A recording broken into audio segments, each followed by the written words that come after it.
안녕하세요. 안경입니다. 조제관리사, 맞춤형 화장품 조제관리사 시험 대비를 위한 특별시험 주관식 문제풀이 11번부터 15번까지 진행하겠습니다.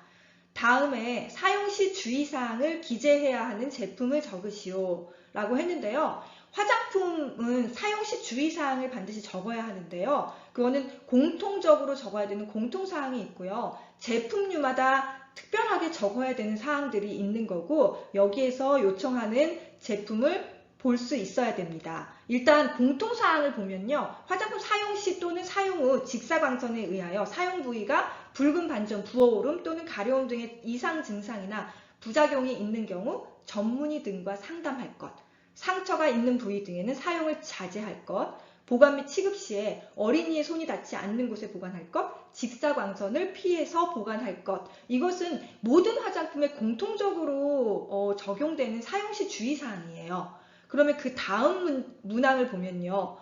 눈에 들어갔을 때에는 즉시 씻어낼 것이라는 멘트가 나옵니다. 자, 눈에 들어갔을 때에는 즉시 씻어낼 것, 두발용 제품, 두발 염색용 제품, 눈화장용 제품류, 그 다음에 모발용 샴푸 모두 눈에 들어갔을 때에는 즉시 씻어낼 것이라는 문구를 작성하게 되어 있습니다.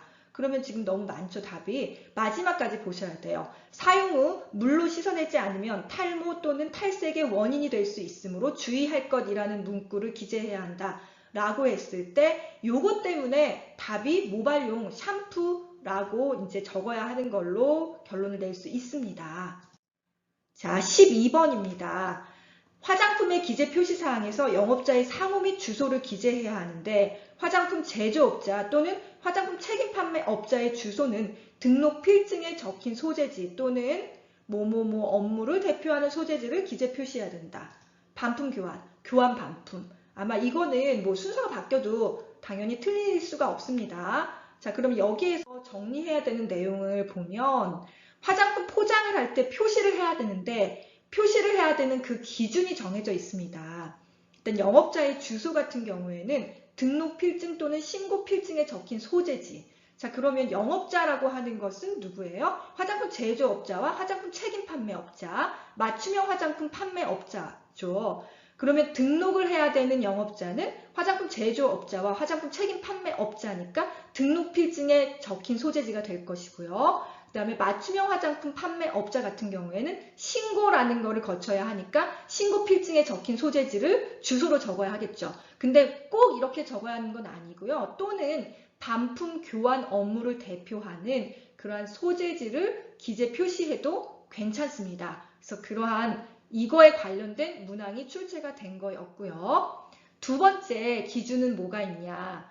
화장품 제조업자, 화장품 책임 판매업자 또는 맞춤형 화장품 판매업자는 각각 구분의 기재 표시해라 라고 했는데 단 영업자가 다른 영업을 함께 영위하는 경우에는 한꺼번에 기재 표시가 가능하다. 무슨 얘기예요? 화장품 제조업자이면서 동시에 화장품 책임 판매업자인 경우에는 구분할 필요 없이 화장품 제조업자 및 화장품 책임 판매업자는 누구누구 이런 식으로 기재할 수 있다라는 겁니다. 자, 일부 공정을 수탁한 화장품 제조업자의 상호 및 주소 기재 표시는 생략이 가능하다. 이게 무슨 얘기예요? 화장품 제조업자가 모든 공정을 다 소화할 수도 있지만 일부의 공정을 뭐 포장이라든가 뭐 충진만 누구한테 맡기겠다, 다른 업자한테 맡기겠다 그럴 경우에는 그 제조업자의 상호 및 주소나 주소를 기재 표시하는 것을 생략 가능하다라고 정리해 주시면 되겠고요. 수입 화장품의 경우에는 제조국 명칭이나 제조회사명, 그 소재지를 국내 화장품 제조업자와 구분해 기재 표시해야 한다라는 그러한 기준이 되어 있습니다. 왜냐하면 이거 같은 경우에는 수입 화장품과 국내 화장품이 헷갈리지 않도록 그렇게 오해의 소지가 없게끔 그렇게 구분해 기재 표시해야 되는 게 아닐까 싶습니다. 자, 정리해 주시고요.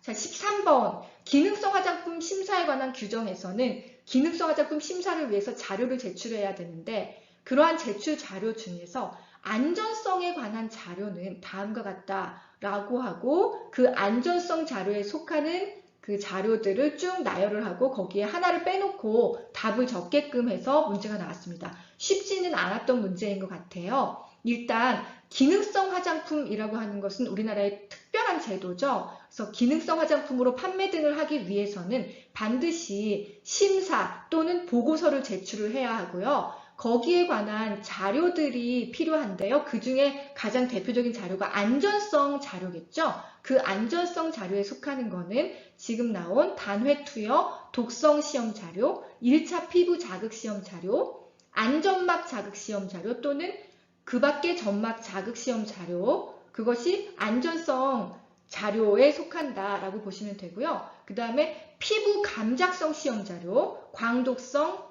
광감작성 시험 자료, 인체 첩보 시험 자료, 인체 누적 첩보 시험 자료가 바로 안전성 시험 자료에 속한다라고 정리를 해주시고요. 기능성 화장품에 관한 것은 상당히 자세하게 출제가 되는 경향이 있습니다. 반드시 내용들을 정확하게 숙지를 해주십시오. 자, 그럼 다시 한번 정리를 해볼게요. 기능성 화장품을 심사받기 위한 자료들을 제출할 때 반드시 내야 되는 자료들을 먼저 정리를 해보면 크게 기원 및 개발 경위가 있고요. 조금 전에 살펴보았던 안전성에 관한 자료가 있겠고요. 그 다음에 유효성 또는 기능에 관한 자료가 있습니다. 또 자외선 차단 지수 및 자외선 A 차단 등급 설정의 근거 자료, 그 다음에 기준 및 시험 방법에 관한 자료가 바로 기능성 화장품의 심사를 받기 위한 자료, 준비해야 되는 그러한 자료라고 보시면 되고요. 안전성 자료는 앞에서 살펴보았고요. 유효성 또는 기능에 관한 자료 중에 살펴보면 효력 시험 자료가 자료와 인체 적용 시험 자료가 대표적인 것입니다. 그리고 이제 염색, 두발 염색용 제품의 경우에 연모 효력 시험 자료가 유효성 또는 기능에 관한 자료라고 보시면 되고, 먼저 이거를 정리를 해주세요. 빨간 글씨로 되어 있는 기원 및 개발 경위, 안전성, 유효성 또는 기능, 자외선 차단 지수 및 자외선 A 차단 등급 설정의 근거, 기준 및 시험 방법이라고 하는 그러한 자료를 내는구나 라고 정리를 해주시고, 각각에 속하는 자료들이 뭔지를 세부적으로 정리해 주시면 됩니다. 자, 14번이요. 표피 중에서 최심층에 위치한 단일층의 유핵세포로 가장 세포 활성이 높은 층은 뭐다? 최심층이니까 기저층이라는 것이 바로 나오게 되겠고요. 진피에 있는 망상층에서는 교원 섬유가 형성되는데, 기질, 금속, 단백질 분해 요소는 금속 이온인 모모와 결합해서 교원 섬유인 콜라겐을 파괴한다 라고 해서 조금 아주 상세한 지식을 요구하는 문항이 나왔습니다. 자, 답은 아연 이온인데요. 이거에 대해서 다시 한번 정리를 해보면 피부에 대한 문제들은 항상 나옵니다 라고 생각을 하시고요. 피부 구조를 이해해야 돼요. 왜냐면 맞춤형 화장품 조제관리사는 피부 상태라든가 피부 타입이라는 것을 분석하지 않고서는 할 수가 없는 직업군이기 때문에 피부 구조에 대한 이해를 반드시 해주셔야 되고, 피부는 크게 표피, 진피, 피하 지방으로 나눌 수 있고, 표피 관련돼서 기저층, 유급층, 과립층, 투명층, 각질층에 해당되는 각각의 특성과 어떤 생리적인 그러한 이치들을 정리를 해주시고, 진피, 망상층, 유두층으로 구분되는 진피 정리해 주십시오. 여기서 지금 문제에서 나왔던 MMP라고 하는 기질, 금속, 단백질 분해 효소라고 하는 것은 진피 안에 콜라겐이라는 교원 섬유가 있잖아요. 그랬을 때 이 MMP라는 기질, 금속, 단백질 분해 효소는 촉매라고 하는 아연 이온과 결합을 하게 되면 활성화가 되는 거예요. 그래서 교원 섬유 콜라겐을 파괴한다라고 생각을 해주시고요. 노화가 진행되면서 MMP가 좀 더 활성화가 된다라고 보시면 됩니다. 근데 이제 이러한 MMP라고 하는 것은 처음부터 활성화되어 있는 상태로 존재하는 게 아니고요. 비활성화된 프로 MMP의 형태로 존재하다가 이러한 촉매인 아연 이온과 결합을 해서 활성화가 된다라고 정리를 해주시면 됩니다.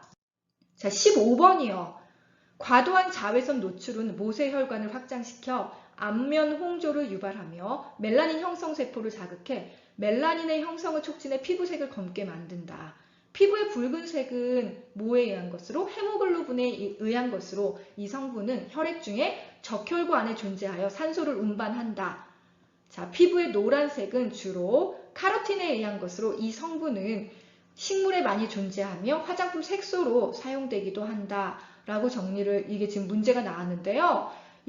여기서 정리해야 될 사항은 사실 피부 공부를 하신 분들은 아시는 분들이 많을 거예요. 피부색에 영향을 주는 요인으로 세 가지를 들 수가 있는데요. 보통 붉은색을 나타내는 거, 그 다음에 노란색 정도를 나타내는 거, 그 다음에 검은색, 검은 정도를 나타내는 그러한 요인들을 생각을 해주시면 되는데, 문제에서 나온 게 바로 헤모글로빈과 카로틴이었고요. 다시 한번 이 세 가지를 정리를 해본다면, 붉은색의 피부색에 영향을 미치는 것은 헤모글로빈이다 라고 보시면 되고요. 노란색은 카로틴, 검은색은 바로 멜라닌이다 라고 정리를 해주시면 됩니다. 자, 오늘은 여기까지 정리를 하시면 되고요. 좋아요, 구독 부탁드릴게요.